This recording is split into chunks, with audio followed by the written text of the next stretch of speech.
close enough. Doesn't feel right being so far away from you guys.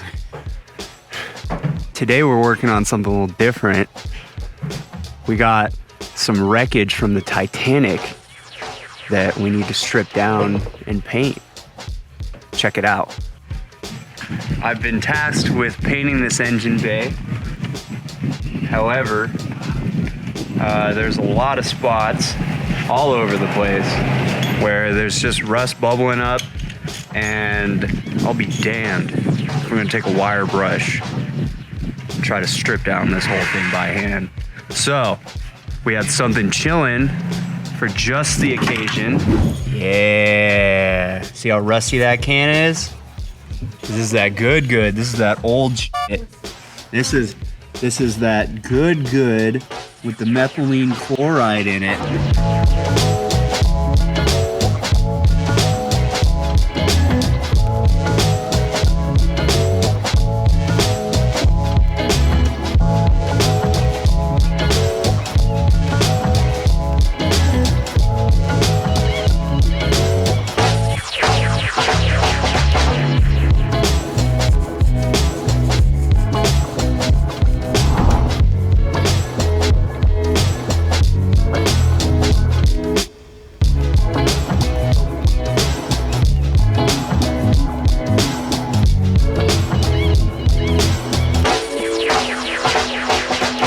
I wanted to show you guys why we wound up stripping all the paint out of here. So there was some areas like this where there was visible rust coming up, and you could see it bubbling and stuff, and you know, you could kind of tell where it was at, but I could see that it was going under the paint a little bit further than what was just, you know, visible. And they had tried to like rust converter it, but I could tell that this just needed to be stripped down, because there's areas like this where you could see these little pits that it hadn't bubbled up the paint quite yet, but there was still rust underneath there. And there's stuff like that all over the engine bay. So I wanted to go ahead and just get it all completely stripped off, and just that way we can put the converter in there and we know that it's going to actually lock down all the rust, and then I'll epoxy it and we'll just shoot it straight over that. So the process has essentially just been hitting it with the chemical stripper. I sanded a little bit with a wire brush beforehand, just to kind of soften up the paint a bit and give the paint stripper a little bit of something to bite into. So I hit it with the wire brush with the steel bristles, and then we've just been doing real heavy applications of that good, and leaving it sit on there as long as I can, and then just going along with like a flat scraper. So we've been putting the paint stripper on there real thick, just letting it sit for a while and kind of, you know, do its thing, and then going along with the little metal scraper there, and the wire brush, and a razor blade, and just getting it all scraped off as much as we can. And actually, this all through the firewall here was just one application of the paint stripper. So I think that's pretty good, all things considered. We'll do a little bit of wire wheeling and DA and everything, and we're gonna get a real nice sand on everything, probably about 220 grit. Get it all sanded and make the metal all nice, and good surface for the epoxy to stick to. Brad's in the paint booth finishing up some of the pieces for the Porsche, so we're gonna go through and finish putting paint stripper on everything in this engine bay right now. Start getting on the rest of the paint off this side and get it sanded down like that side over there.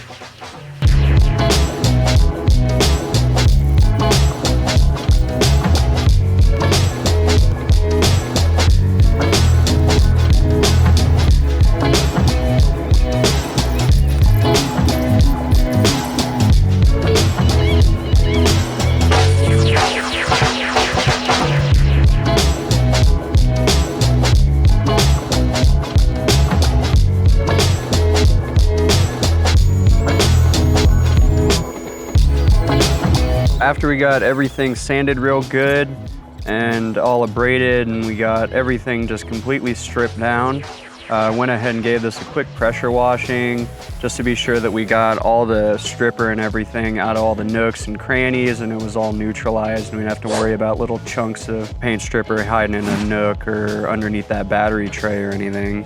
A couple wipes with some wax and grease remover, and then we were ready for primer.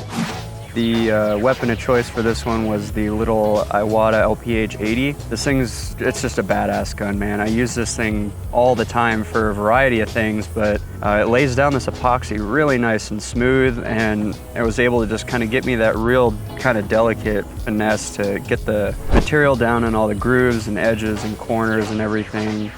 Spraying this at 18 PSI, and it just lays it out super flat.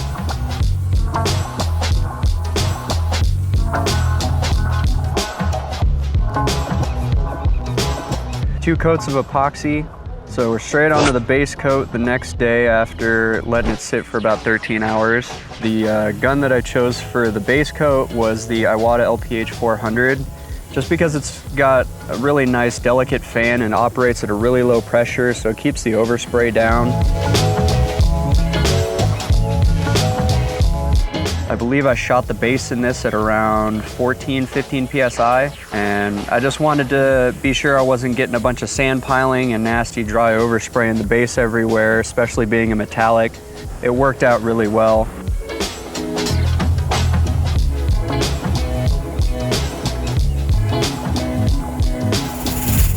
The clear coat that we went for on this job was the Vintage Flats Matte Clear. This stuff's really easy to apply. 2 coats. I just let it flash off and turn matte in between coats. You can mix it at 5-to-1, 4-to-1, or 6-to-1 for different levels of gloss. And on this one we went with the 5-to-1 mixture, which I think replicated the factory finish really nicely in this engine bay.